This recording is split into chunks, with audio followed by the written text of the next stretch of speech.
Kalau orang alim tidak mau izharul ilmi, fa alaihi laknatullahi wal malaikati wan nasi ajmain. Misalnya saya ini terkenal membawa Islam yang mudah, yang menyenangkan. Orang itu sampai maksiat itu cari kesenangan. Orang sampai maksiat itu karena cari kesenangan. Tapi kalau kesenangan itu tidak didapatkan fit to'at, karena to'at dikampanyakan secara agak teroris. Kamu sholat tidak mesti diterima, karena baju kamu nggak mesti semuanya halal. Sujud kamu tidak mesti diteror, sehingga orang yang sholat tuh, sholat ya mesti ditompo, mendingan nggak sholat. Kita ini kan mikir seperti itu. Coba nyuwun sewu, kalau orang-orang Kristiani, kalau kampanye gimana? Setiap orang mati bersama Bapak di surga. Sementara kita sudah kiai mati masih didoakan ingkana muhsinan. Itu murid kita loh. Itu kan gak sopan sekali. Murid dongakno gurune ingkana muhsinan. Gurune kok muhsinane ditaklek ingkana muhsinan. Cara aku dadi gurumu sembrono guru darane. Susah ya apa sing muni kana muhsinan ije dikein. Itu kan saya belum pernah doakan Mbah Mun gitu.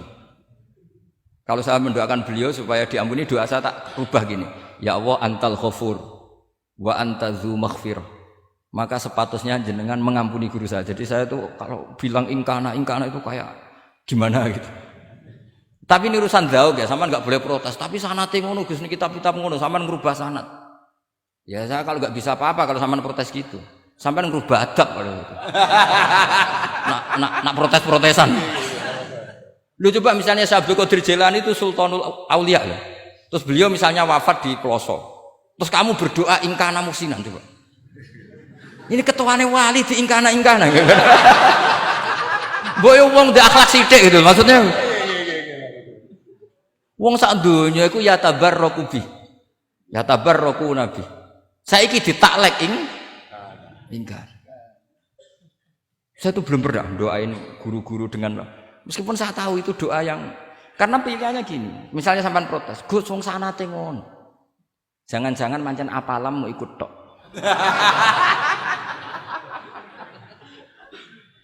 Loh Imam Syafi'i itu kalau doain mayit, ini sekaligus ijazah tapi haram ditiru.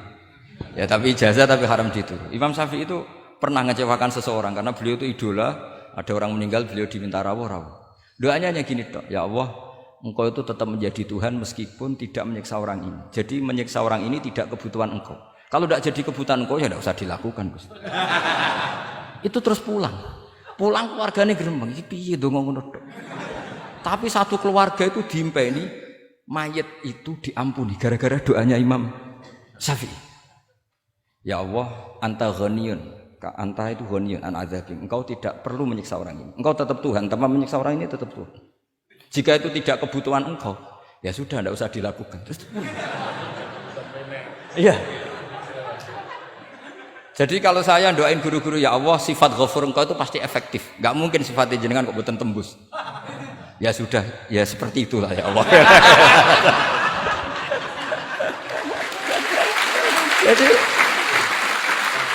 Jadi itu urusan daud, sama nggak boleh protes. Gus Pak kok ngawur ijtihad itu bukan ngawur, saya ini orang waras. Punya rasa takzim sama guru sama para wali. Sementara kamu yang berdasar sanad tadi, jangan-jangan menghafalan kamu hanya itu. Ayo milih mana? Saya bukan bikin ajaran baru, ndak, ini cerita rasa. Cerita apa? Rasa. Dan itu di hadis-hadis gitu. Nabi itu kalau manja sama Allah gitu. Kalau ada orang salah terus kemudian diazab, kata Nabi, anta akram min ayu adzibahu marrotain. Ini di dunia sudah pernah engkau beri sanksi ya Allah. Anta akram min ayu adzibahu marrotain.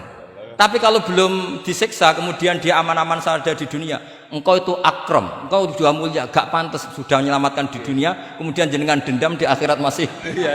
Jadi masih nyiksa lagi. Itu Nabi itu kalau sedang manja dengan Allah itu akhirnya ya baik semua gitu. Lah saya jenis ulama yang partai itu. Partai itulah kira-kira seperti itu. Jadi ya, jadi ini relax saja, ini monggo nih tadi sesuai janji saya hanya 10 menit dari sekarang. Saya juga mungkin saya nanti tetap pulang karena saya besok ngajar di setainya Gus Yofur. Mungkin saya itu sudah janji sama istri saya, Setelah Yai wafat paling saya ini dibully pernah sepuh itu 2 tahun. Semoga setelah 2 tahun saya naik lebih sepuh. Pakai dalil-dalil yang agak-agak angkuh tadi karena terpaksa. Jadi sekarang ngalah 2 tahun. Setelah itu saya pakai sanad yang saya sepuh gitu. Supaya enggak digekongkonan terus gitu. Tapi saya tidak tahu tingkat adab saya sampai berapa tahun saya tidak tahu gitu. Tapi saya mohon sama yang Musayyid Fathul Wahab, ilmu itu dianalisis secara cerdas, ceria dan mudah. Saya dulu itu ya iskal sama hadisnya Nabi, kullu ummati mu'afan illal mujahirin. Semua umatku dimaafkan asal ketika dosa itu enggak cerita kalau dosa. Saya dulu jenggat. Orang dosa cerita dosa itu kan kesannya jujur baik. Tapi setelah saya pikir-pikir itu bener Kanjeng Nabi. Misalnya sampean cerita ning anakmu, ya aku zaman mondok Ploso wis sering nak marung utang enggak bayar ya biasa. Ya biasa sekolah enggak munggah. Itu jujur apa mengajarkan? Mengajarkan suatu saat anak sampean goblok persis bapak. Maka penting, tidak jaru itu penting. Makanya kata Nabi semua umatku diampuni kecuali yang cerita-cerita dosanya. Karena dengan cerita itu artinya apa? Misalnya sampean zaman puber pacaran. Terus kamu cerita, "Ya aku dhisik untuk ibumu ya pacaran." Wis tak goncekno ngalor ngidul. Itu jujur, tapi suatu anak kamu pacaran kan alasannya apa? Niru bapak. Tapi nak kamu sok suci, pacaran haram. Oh. Pak, lah kowe kok untuk ibu. Wah, itu pangeran peparinge. Lho kan yo ora bodoni, wah iku peparinge pangeran. Gak pacaran, Pak. Oh, pacaran haram. Lho kira muni ora kan bodoni. Bisa pacaran haram tuh.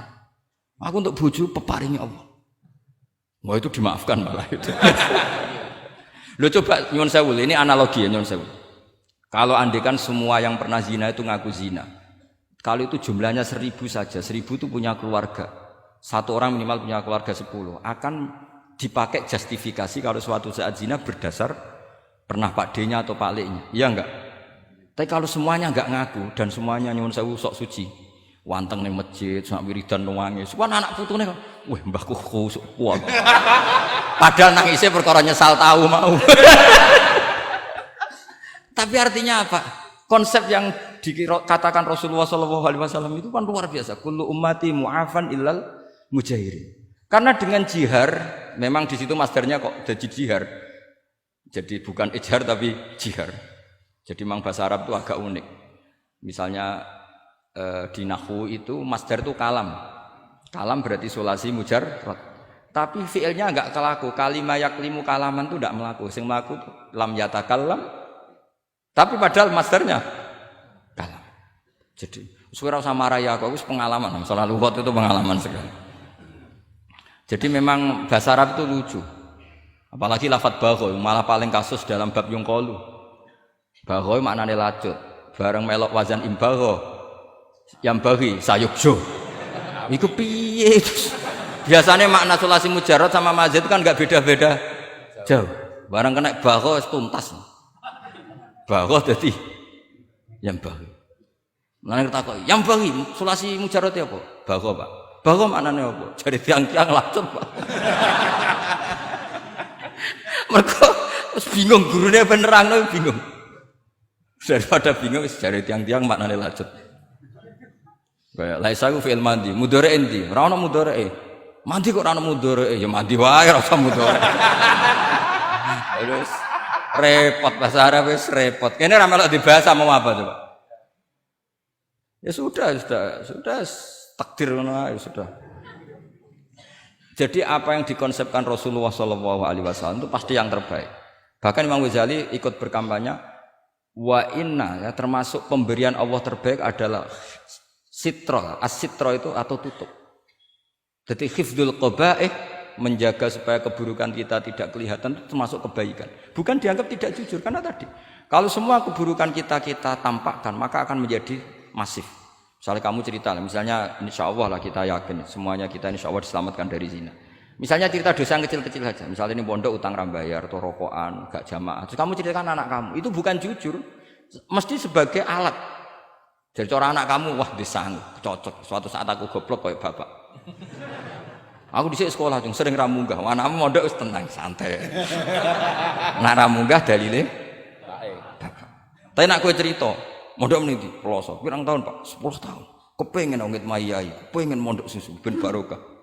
Munggah terus Pak, munggah. Maksudnya ora munggah kelas, munggah apa wae pokoke. Wis tenang. Karena itu bahaya, makanya kullu ummati mu'afan. Ma'is ketika ngaku zina itu Nabi itu enggak menolak sampai 4 kali. Ma'is yang memaksa Nabi supaya beliau melakukan raja, eksekusi. Semua ketika meminta saran sama sahabat, halla satarta bidzalik, kamu tidak usah cerita. Karena tadi logikanya kalau ada Ma'is ya, jangan-jangan yang lain juga ya, itu kan menimbulkan macam-macam. Itu hebatnya Islam, malah kita diajarkan awamastur aurati wa amin rawati. Kayak apa baiknya Islam? Tapi kita sekarang karena tidak baca hadis, lalu ada gerakan jujur.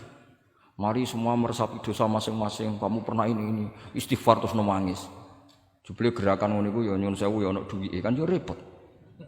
Ndak usah seperti itu. Ikuti hadis Rasulullah sallallahu alaihi wasallam bahwa termasuk nikmatnya Allah taala itu adalah tertutupi semua kesalahan-kesalahan kita. Dan itu barokah bagi hadaddin karena kesalahan tidak muncul. Loh itu sudah untung, agama sudah untung. Ketika kesalahan tidak munculnya agama sudah ikut diuntungkan. Coba kalau semua yang maksiat itu kelihatan, kan seakan-akan hadil ardu mamlu'ah bil ma'asi. Tapi ketika maksiat itu sembunyi-sembunyi, kemudian sing syiar itu adzan, pengajian, kan bagus. Sama nggak boleh protes, tapi itu kan tidak jujur. Ya bukan masalah jujur dan tidak, ini satrul qabaih. Nah ini namanya siasa. Namanya apa? Siasa itu tidak harus politik tentang negara. Kita mengelola diri kita sendiri butuh apa? Butuh siasa. Jadi misalnya kamu cerita kebaikan kamu kepada anak, biar kebaikan itu ditiru. Tapi kalau anak kamu tanya, Pak, sampai nanti salah, itu sesuatu yang paling saya takutkan, Cung. Karena aku sering na'udzubillah minas salah. Tapi Bapak pernah salah enggak? Itu pertanyaan enggak penting. Karena tadi bahaya. Lu enak, maksudnya beragama seperti ini tuh enak. Kullu ummati mu'afan illal mujahid. Itu kan luar biasa. Jadi semua umatku itu dia ampuni asal tidak cerita-cerita. Misalnya gak cerita ke anak, cerita ke teman. Aku di gendaan, tahu tak ambung. Mesti pikiran kamu, nang pondok is pengurus jebule tahu ngono. Mesti digo, suatu saat aku nak ngono, awas. Atau nak caiki keamanan, awas kita kandakno kan gitu. Tetap ini menjadi alat maksiat bagi yang lain. Jadi tapi saya dulu itu iskal, kenapa ada hadis seperti itu?